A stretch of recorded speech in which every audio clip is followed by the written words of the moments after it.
This is my honest opinion on the Edge of Fate expansion in Destiny 2, and what I'm about to say might surprise you, especially given all of the recent videos that have been posted on this channel. So stay tuned. The first thing I want to say is that before any of this launched, we'd obviously been experiencing a significant downturn in Destiny 2 population. Let me pull up the Steam charts again. You can see just how different it is. Steam charts, Destiny, the raid race pushed us over 100,000. 61,000 playing 14 minutes ago, yeah. So the raid race pushed us over that. This is the reason why people are saying that Destiny is dying. Obviously, you've got the Witch Queen, you've got Lightfall, which was crazy, and then you got Final Shape here. And now here we are, Edge of Fate. This is the Edge of Fate, this little tiny bump. That's alarming, especially for this being a new expansion to the game. After playing everything that Bungie has offered, my opinion is starting to shift a little bit. And let me explain why. Quality might be better than quantity in some cases. I still want more quantity than what Bungie offered, for sure. I always want to play and have as much things to do in Destiny 2, but the quality of the stuff that Bungie did drop was actually really good. I'm talking about the campaign. I thought it was good. You may not have liked Matter Spark. I mean, rolling around on the ground like a little ball, like a little rat going through sewers. Not necessarily the most appealing dynamic, but it was intentionally created to add to the puzzle element, the verticality of the terrain on the planet, right? Instead of making the planet copy and paste like a lot of previous planets where they're just a loop, like, let me show you here. You know, Destiny 2, the video game, very hard game to develop. You got Europa, right? It's got a big circle, right? It's a big loop. You got Nessus. It's just a big loop. You just loop around the whole thing, right? It's just a big circular shaped planetary destination. All of them are like this. The only exception to this cookie cutter pattern was the Pale Heart. The Pale Heart was the first time that they didn't do it in a circular shape. Instead, it's linear. It starts on one side and it goes all the way to the end, and it doesn't loop back around, right? If you want to go back, you fast travel or you turn around. I thought the Pale Heart was a W for that reason.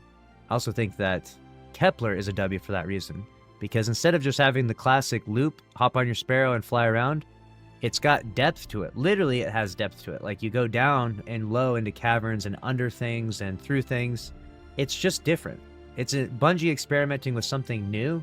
It may have some big successes. It may have some failures, especially with, like, epilepsy warnings with that damn Matter Spark ball. But that aside, Bungie should continue to experiment, because what we don't necessarily need is the director map to look like this, but insert more planets everywhere. A planet here, and a planet here, and a planet here, and a planet here, and a planet here. And it's just all the same copy and paste circular shape, right? You land here, you go down here, you cut through here, you come up here, and you just run around in a circle. I think that the new design for it is interesting. I think that the planetary destination, a very quality piece of content that Bungie dropped. And it's not without problems. It's not without glitches, that's for sure. It's not without bugs, that's for damn sure. As far as the campaign goes, dude, the campaign was crazy good. You also can add, I mean, there's so much to add in here too. The world tiers on this. World tiers is awesome. Adding the challenge to this, dude, this is a significant improvement. The campaign was really good. The cutscenes were incredible. The narrative is actually heading in an interesting direction. Obviously, the 9, they're very mysterious, but interesting entities. I'm very curious to see where it goes. Obviously, Bungie has a new narrative release schedule, so they just dropped everything at once, which people were criticizing them a ton before for doing the sort of weekly content drop type of thing, because you would load in on Tuesday, there'd be like a couple missions and that was it. So instead, they're just like, fine, here's the whole narrative, have it. We asked for it and we got it. So I don't think people should particularly complain about that delivery method. I think that the weekly cadence might have been better. I was just kind of hoping we get some bigger, more interesting revelations each and every week, and meaningful ones, like, you know, log in and go do a couple things, and it doesn't have that meaningful of impact, feels a bit repetitive or tedious, right? So the planetary destination's a W, the campaign's a W, and then really the third thing, it's the only thing, I got like 3 things to critique really, right, is the raid. And the raid, dude, this raid is perfection. Let me load into this raid right now, show you just a couple things that make this raid, I think, peak raid. Like, I literally, I've played everything in this game from the beginning until now, and Desert Perpetual is peak raiding. Good mechanics that make you move around the map, challenging boss DPS where the boss is dynamically moving, shifting, adjusting. It's just got it all, man. It's fast-paced, it's action-packed, You're not just standing around. That's what you want from a raid. I remember the days of old where we would be in Crota and we would sit on the glass and shoot our Galhorns. We are no longer there anymore. Now you can literally come here. You've just loaded in the raid. You can go to the chest and you can literally buy the loot from the chest without having to finish the whole raid every time. Complete master difficulty just to get the loot from the chest. Instead, now I can just run over here, kill any of the ads if I don't want to. I just walk right over here and I just interact with this. And now I'm already in the chest here. So now I can see what modifiers I have on. We did a full clear, so I get a boost, which will get me tier 2 weapons and armor. So basically I get the better versions of the weapons. Okay, and I can go here and I can grab them if I have a bunch of free spoils, which I don't because I'm broke. I gotta go farm some more spoils. This is awesome. I can go here and I grab the armor again if I want to get some better armor. The armor has, you know, the new armor set stuff. Seems like it's pretty powerful for PvP. Yeah, picking up an ammo brick gives you stacking bonus. Yeah, this is good. I can go up there and start any encounter. So it's like the wish wall, but even better where I don't have to input some crazy freaking symbols. Awesome, dude. The planetary destination, the campaign, and the raid are all good in this game. Now, that's the content that you bought. 3 things, really. I mean, there's a few other things, like I guess the exotics, technically. Like, there's exotic armor. I haven't got to test all of them out. I got the new exotic from the raid, the new exotic hand cannon, which is also good. Graviton Spike. This is a good exotic. I mean, we're seeing quality stuff across the board. The new exotics that we got for Titan Hunter Warlock, not that interesting, though. Not the most powerful meta builds, but they are, like, creative. You can take that how you want. You can build craft with them and create some interesting stuff, but, you know, it's not the strongest exotic currently.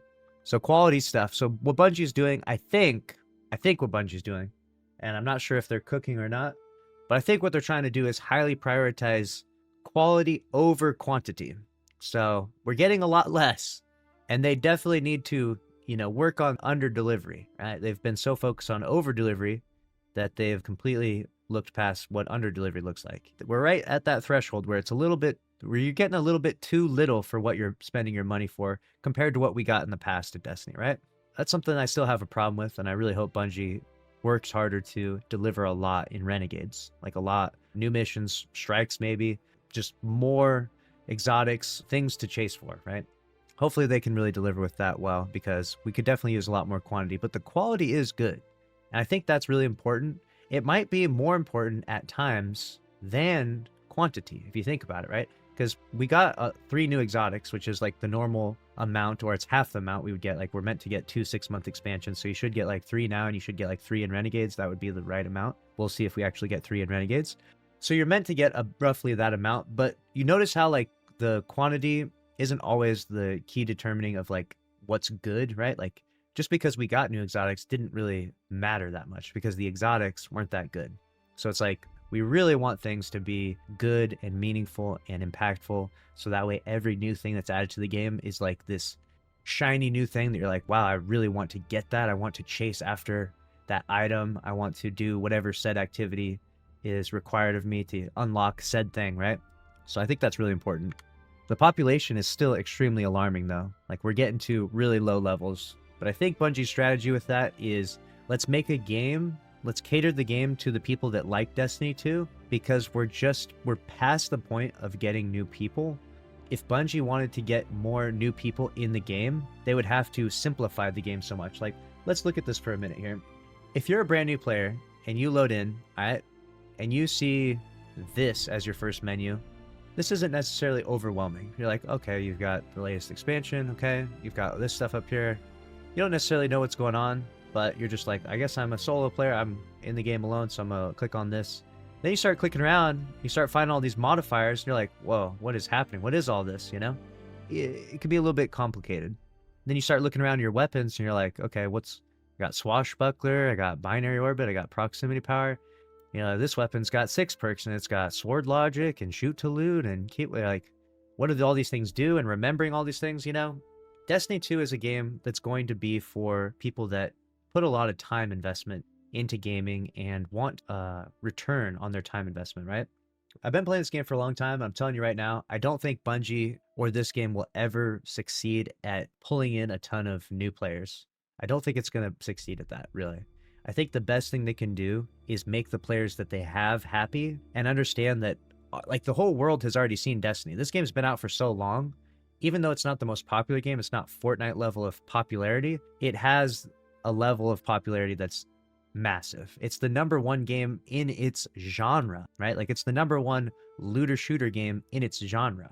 And its population might be dwindling in some ways, and it's definitely alarming. What that means in the future is just one, Sony takes over, obviously, and two, Bungie might have to have another round of layoffs. But Destiny still keeps going on, right? A company and a game that's generating millions of dollars in revenue that got Bungie a multi-billion-dollar evaluation, those types of companies don't just go belly up in this short amount of time. Destiny 2 continues on. The game continues to grind. Population will continue to be where it's at as long as Bungie can keep the steady flow of things going on, right? I think that might be their whole new vision. I wonder if it's going to be the right one. I obviously, as a veteran Destiny 2 player, I like that because I am that person, right? I am that person that's been playing for 11 years. And every time I ask the chat, how long have you been playing Destiny for? Or how many hours have you played? The responses are wild. People will be like, I'm a Destiny 1 alpha veteran. Like, I literally played the D1 alpha. And people will be like, I have like 3,000 hours in this game, right? Like, the amount of time investment that people put in this game is crazy. Bungie's just going to double down on that. And they're just going to make a bunch of content that makes you sink your time in this game like crazy. Point an example, the portal and these tiered weapons, right? This is a tier 3 weapon. Getting this was a grind. All right, getting up to this level so far has been a serious grind, and it's going to continue to be a grind. And the more I grind in the game, the more powerful the loot gets along the way. Every moment, every minute I spend in the game doing another activity, I level up further and I get more powerful up until a certain cap. And that cap is at the cap of like insanity right now if you're like that high. But like, I'll show you the world leaderboards so you can see here. Where's the world leaderboards at? Yeah, this guy right here. So this is the current power cap. This guy has 410 power. Holy. This guy's 406, you know? So the power cap is at like probably 450, and getting there is going to be insanity. But when you get up to 400, you're going to be getting those tier 4 drops consistently, and you're going to be getting tier 5s occasionally. And those will be really powerful versions of this. Those will have enhanced magazines, enhanced barrel, enhanced origin trait. And people may not necessarily care about that, but people that play Destiny a lot really do care about that. Like people that want to have the most powerful loot and find that fun and enjoyable, they're going to really care about that. So that's the direction Bungie's going. And it's going to be interesting to see if it's successful or not, because they are taking kind of a radical change with it. The whole new frontier that Bungie is going into, right? Like they called it frontiers. The whole new thing is all in this portal system here. And grinding and investing more time and rewarding players that want to log in and play Destiny for several hours a day, every day or whatever, you know. Like you don't have to grind like that too. You could be fine with your tier 1 loot or tier 2 armor. You'll get there eventually. Like so there's not like a rush, you know what I'm saying? There's 6 months until Renegades. And they said they're dropping us to 200 in Renegades. I don't know if they're going to drop us back to 200 in Renegades. That would be interesting, because if they do, people are going to be kind of pissed. Because if every 6 months you have to redo this like crazy power grind again from 200 back up to 400 again just to get tier 5 drops, that's kind of wild. Imagine you're a player that plays just a healthy amount, right? Just a little bit, not an unhealthy, like obsessed 10 hours a day type. Imagine you play just a healthy amount, like 4 hours, I don't know, 4 times a week or something. I don't even know what a healthy amount of playing this game is, right? Well, you would eventually get to that tier 4 drops like very late in the season, and then you'd get reset. You'd almost never get the carrot on the end of the stick if you play this game a moderate amount or a very casual amount, right? So if you really want to get the craziest, best loot in the game, you might have to grind like crazy. We don't know just yet. We haven't seen what this full 6-month cycle looks like and what our power getting reset in Renegades looks like. But if they did reset us back to 200, I bet you the backlash would be so bad that Bungie would never do it again. If they do even commit to it one time, I bet they never do it again. People would be livid for sure. Because think about it. Think about all the work you did. Then you log in to Renegades and you're 200 power, which means you're always getting tier 2 drops. And as you level up, you get up to tier 3 drops. That's going to be tough. Especially how many hours? It takes roughly 90 hours of grinding these playlists. Solo, Fireteam, Pinnacle, Crucible. 90 hours to get back up to that cap, right? And you're doing a lot of old missions along the way. Like I look in here, we got, you know, we're in the salt mines, dude. The fucking salt mines. And sure, they've revamped it. They put some dread enemies in there. I think they did a good job of it, actually. Like, you've got like raid mechanics in this low-end stuff, which is very good. This is going to be good for the long run of Destiny players, because new players are going to learn raid mechanics and not even realize it. So like, I actually like the revamps that they've added to this. They've added the new enemies back in these old missions. But these are really old missions, you know? People aren't especially excited about jumping back in here. Except for me, dude. I love the mines, dude. I yearn for the mines. I yearn for them. You simply adopted the mines. I was born in them. I stay mining. I'm down there, chipping away and getting my power level up. Anyways, I'm getting distracted here. So this is the new future of Destiny. And while this graph has been really good, like peaks and valleys, I think what Bungie's trying to do is they're trying to find a really core, consistent amount of players. Let's see what Warframe looks like. Let's compare this game to Warframe. Compare with others. I want to compare with Warframe over several years, though. Yeah, this is Warframe's graph. Whoa. Warframe's graph looks crazy. So look at Warframe's graph. Warframe is a game that's comparable to Destiny. It came out in 2013 on Steam. So Warframe was before Destiny. It had like 20,000 players. Look at it grow. Growing and growing and growing and growing and growing. Warframe in 2017 was peak, dude. I don't know what happened in Warframe in 2017. Someone can tell me. In September 2017, it was peak. That was probably, you know what? September 2017, that was when Destiny 2 came out. All the Destiny 2 players said, fuck this game, bro. We going to Warframe. Anyways. So then it kept going. And as you can see here, there's a lot of peaks and valleys. If I take Destiny 2 off this timeline now, you can see that Warframe all time has a lot of consistency to it. There's some big peaks in here for sure, 181,000. But the peaks aren't as crazy as Destiny's peaks are. If you notice that, like look at Warframe's peak, 180,000. But notice Warframe never dips below 50,000. Destiny 2 is a very different story though. Destiny 2 is regularly dipping below below 50,000, 36,000 month after month, 49, 29,000, 38,000. The valleys are really, really low. Destiny never dips below 10K though. That is true. But what Destiny could look to do is, instead of trying to have more of these like peaks that fall off and creates this like teeter-tottering effect, this is a common roast of Destiny and roast of Destiny content creators or players, right? Where they say like, we are so back, and then it's so over. It's Jover, my dudes, it's Jover. No, and then new content drops, we are so back. Right here, you know, it's literally like right here, we're like, Witch Queen, we are so back. And then March 2022, it's over. It's over. Game's dead. Update happens, we are so back. 2 months later, it's dead, dude. Fucking, this game, why do I even play this game anymore? Lightfall drops, we are so back. Everyone hates Nimbus, it's over, dude. No one's playing anymore. Fuck, forget it. Nimbus, hell no. And the same thing, right? Instead of focusing on all these peaks, so that way you can generate a ton of revenue within a moment or within a month, spreading this out, which is what Bungie's doing, they're spreading out the content more, means instead of having these peaks, we just have a consistent player base, like that consistent Warframe 50,000. If Bungie can accomplish that, playing Destiny 2 will feel better. It's weird having this like disorienting effect where you're like, there's so much to do, and then there's nothing to do. And then there's so much to do, and then there's nothing to do. Instead, it's going to be like, there's always something to do. And it's fun, and it's worth your time. You're going to build the habit of playing the game more regularly and more paced out, and that's going to make a better population in the long run. At least that's Bungie's strategy, I think. I'm not speaking for Bungie. I just, given all the information I've been told and all the, you know, things that I do and get involved with, I think that's their strategy. I think that's where they're going. And will this strategy prove to be successful? Will this strategy actually work out for them in the long run? We don't know yet. We don't know. Right now, we're experiencing crazy, weird, low population numbers. So we have pre-Edge of Fate. We're at 19,000 one day. Jeez, we hit below 20,000. 19,000. We got up to 40,000. Everyone's in here farming for their artifice armor. 44,000, 21,000. Obviously, they shut the game off, so that's why it's at 4,000. We're not going to count when they shut the game off. That's not a fair. You know what I'm saying? Here, the game probably went down for a minute, right? Probably for an update or something. So you can't count that as the population. Game comes back online.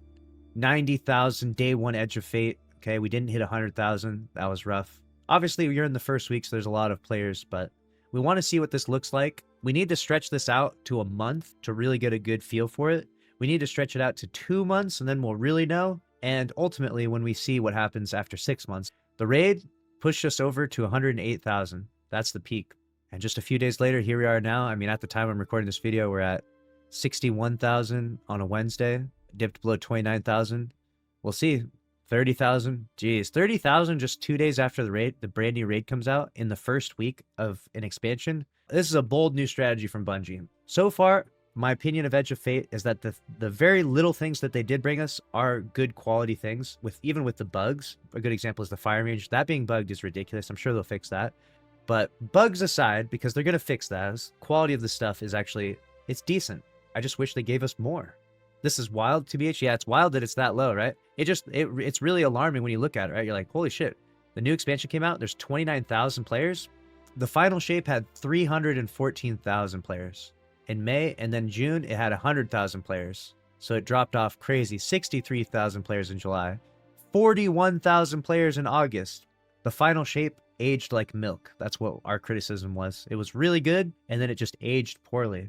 So I think Bungie instead is trying to, instead of making like throwing a ton of things at you and being like, here, be impressed by all these crazy things we're giving you. Instead, they're just going to be like, we're going to consistently give you good things week after week and reasons to log into Destiny 2. And that way you feel more rewarded. You feel like every time you log in, like imagine you log into Final Shape right now or during this time, right? There's like very few people playing, probably a bunch of fucking cheaters and comp and shit. Imagine you log in during this time. You know, this is Christmas time when everyone should be buying the game. Some people will say like they don't like the new Destiny, that's where it's entering, where it's a little more grindy, you know, it's a little more time investment, things like that. And that's perfectly fine. It's always good to, you know, take breaks or, you know, maybe it's just not for you, you know, but Destiny did need to change. And I do criticize a lot of things that Bungie has done because they made some pretty bad decisions, and they do have some serious goofballs working there. But some of the stuff that they've done with Edge of Fate has actually been pretty good. And I hope that this does pay off for them, but only time will tell. We'll keep you updated as we get more info. Let me know what you think though about where Destiny 2 Edge of Fate lies for you.